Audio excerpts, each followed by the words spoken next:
नमस्कार दोस्तों। 23 जून 1757 बंगाल के एक आम के बाग में एक ऐसी लड़ाई हुई जिसका असर सिर्फ बंगाल तक नहीं बल्कि पूरे भारत के भविष्य तक छा गया। एक ऐसी बैटल जिसमें तलवार से ज्यादा चांदी बोली, जिसमें दुश्मन से पहले अपनों ने ही धोखा दे दिया। जी हाँ, मैं बात कर रहा हूँ बैटल ऑफ प्लासी की। तो चलिए शुरू करते हैं आज की वीडियो।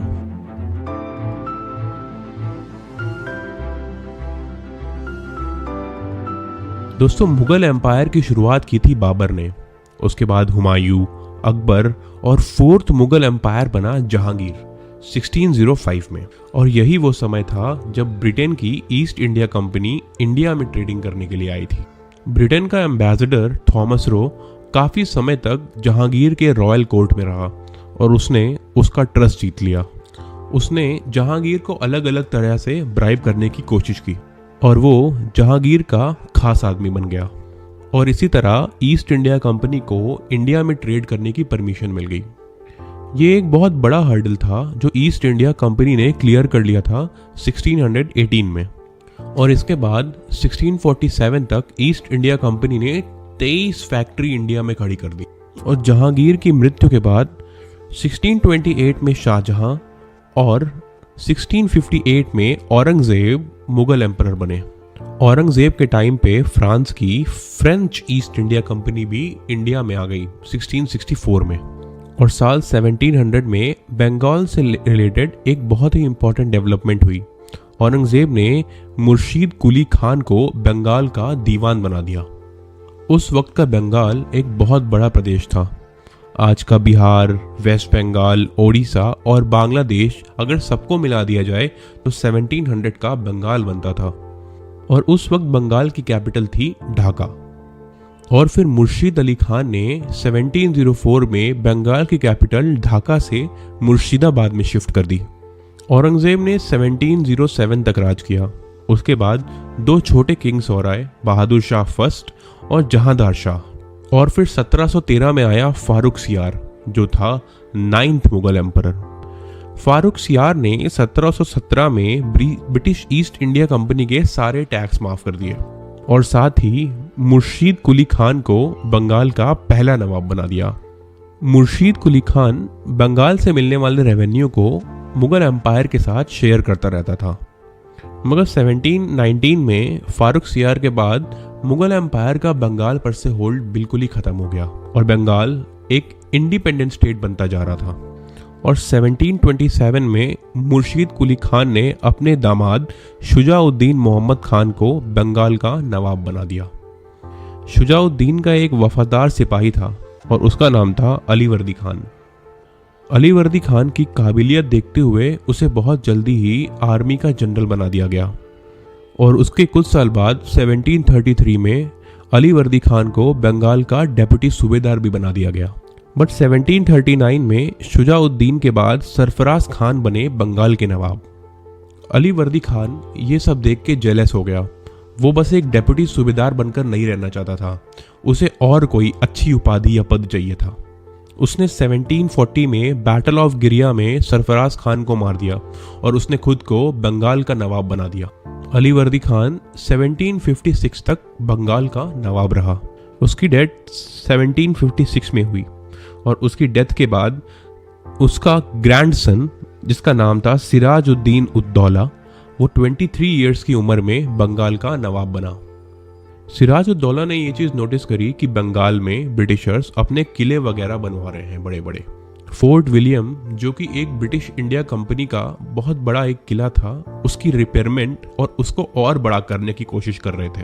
एक्चुअली 1756 में यूरोप में 7 इयर्स वॉर शुरू हो गई थी जिसमें ब्रिटेन और फ्रांस आमने सामने थे। तो ईस्ट इंडिया कंपनी को, ब्रिटिश ईस्ट इंडिया कंपनी को ऐसा लग रहा था कि फ्रेंच ईस्ट इंडिया कंपनी उनके किले और उनकी दौलत को टेक ओवर कर लेगी, इसीलिए वो अपने किलेों की किलेबंदी कर रहे थे। इसके अलावा मराठा आर्मी भी बीच बीच में बंगाल पे अटैक करती ही रहती थी, इसीलिए वो अपने किलों की मरम्मत करवा रहे थे और उसमें सेफ्टी मेजर्स भी इंट्रोड्यूस कर रहे थे ताकि उनकी फैक्ट्रीज और किले दोनों के दोनों ही सुरक्षित रहें। लेकिन सिराजुद्दौला को ब्रिटिश इंडिया की कोई भी दलील जेन्युइन नहीं लग रही थी। वो इसे नहीं मान रहे थे। वो क्लियर थे कि बंगाल के जमीन पर अंग्रेज कोई भी किला नहीं बनवा सकते। वो व्यापारी हैं, व्यापार करें, राजा बनने की कोशिश ना करें। और इसके अलावा ब्रिटिशर्स और फ्रेंच दोनों ही इंडिया में दबा के पैसे छाप रहे थे और उसका कोई भी टैक्स बंगाल को नहीं मिल रहा था। उसका मानना था कि 1717 में जब फारूक सियार ने टैक्स पर छूट दे दी थी तब से जमाना बदल गया है और बंगाल का इसमें काफी नुकसान हो रहा था, क्योंकि बंगाल अब मुगल के अधीन नहीं था। अब बंगाल में नवाबों का रूल चलना चाहिए था। सिराजुद्दीन दौला चाहता था कि ब्रिटिशर्स और फ्रेंच बंगाल को टैक्स दें किसी भी कीमत पर, और इसीलिए उसने एक्शन लिया। उसने ब्रिटिश और फ्रेंच के रिप्रेजेंटेटिव को अपने कोर्ट में बुलाया और इमीडिएटली उनके किलों की मरम्मत और फोर्टिफिकेशंस को बंद करने का आदेश दिया। साथ ही इसके साथ उनको अब से टैक्स देना पड़ेगा, ये बात उसने उनको समझाई। फ्रेंच ईस्ट इंडिया कंपनी ने नवाब सिराजुद्दौला की बात को तुरंत मान लिया, लेकिन दोस्तों ब्रिटिश ईस्ट इंडिया कंपनी ने इस एग्रीमेंट को रिजेक्ट कर दिया। वो इसको आगे नहीं मानने वाले थे। इसीलिए सिराजुद्दौला ने एक बहुत बड़ी फौज लेके फोर्ट विलियम पर अटैक कर दिया, जिसकी मरम्मत ब्रिटिशर्स कर रहे थे। अटैक करने के बाद ज्यादातर अंग्रेज तो वहां से भाग गए, लेकिन ऐसा कहा जाता है कि 146 अंग्रेज वहां पर पकड़े गए, जिसमें सिर्फ आदमी ही नहीं, उसमें बच्चे और औरतें भी थीं। उन सभी को जेल में बंद कर दिया गया फोर्ट विलियम में, और अगली सुबह 146 में से सिर्फ 23 ही जिंदा बचे। कहा जाता है कि बाकी लोग दम घुटने की वजह से मर गए। इसी घटना को ब्लैक होल इंसिडेंट भी कहा जाता है। और सिराजुद्दौला ने फोर्ट विलियम को अपने कब्जे में पूरी तरह से ले लिया था।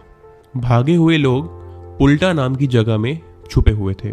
उन्होंने रॉबर्ट क्लाइव को मदद के लिए चिट्ठी भेजी।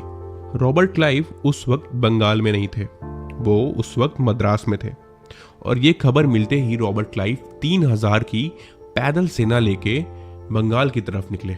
और ब्रिटिश ईस्ट इंडिया कंपनी ने अपने 3 पानी के जहाज़ों से बंगाल के पोर्ट पर बॉम्बार्डमेंट भी शुरू कर दी।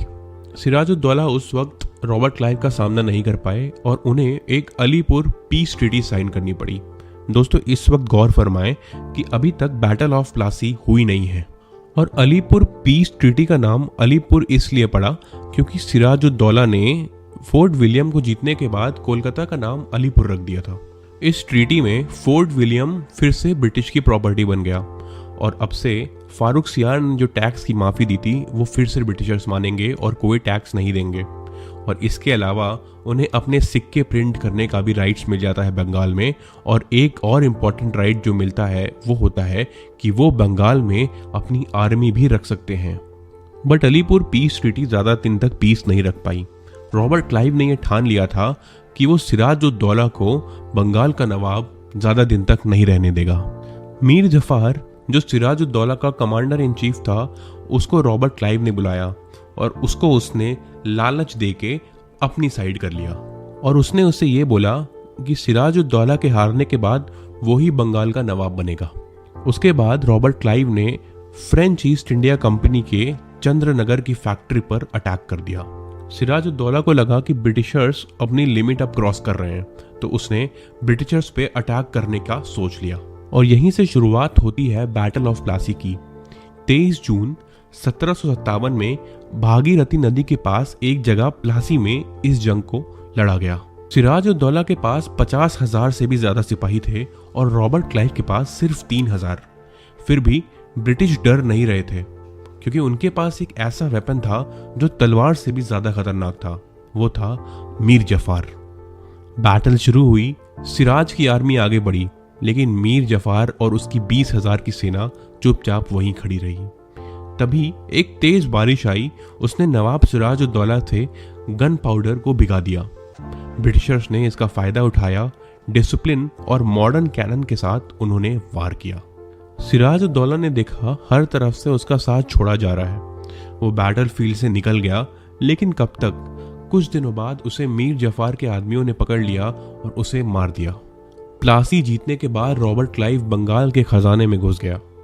17 करोड़ रुपए कि सोने चांदी के साथ क्लाइव ने ये लिखा कि ये उसकी जिंदगी की सबसे बड़ी जीत थी। मीर जफार बना नवाब, लेकिन सिर्फ नाम का। सारी डिसीजन मेकिंग रॉबर्ट क्लाइव करता था।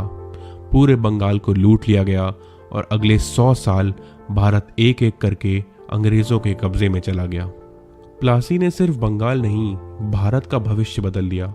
ये एक बैटल नहीं, एक टर्निंग पॉइंट था जहां से स्लेवरी शुरू हुई। बैटल ऑफ प्लासी के बाद ईस्ट इंडिया कंपनी, जो सिर्फ एक ट्रेडिंग कंपनी बन के आई थी, उसको एक पॉलिटिकल पावर दे दी थी। हिस्टोरियंस इस इवेंट को ब्रिटिश ईस्ट इंडिया कंपनी के इंपीरियलिज्म की शुरुआत की तरह देखते हैं। दोस्तों, अगर भारत की हिस्ट्री समझनी है तो प्लासी को कभी नहीं भूलना चाहिए। ये सबक है कि हम अंदर से डिवाइडेड होते हैं, तभी बाहर से कोई हमें जीत सकता है। तो दोस्तों, ये थी कहानी बैटल ऑफ प्लासी की। अगर आपने आज कुछ नया सीखा है तो हमारे चैनल के साथ जुड़ें, इस चैनल को सब्सक्राइब करिए, इस वीडियो को लाइक करिए और इसे दूसरे लोगों तक पहुंचाइए। धन्यवाद और जय हिंद।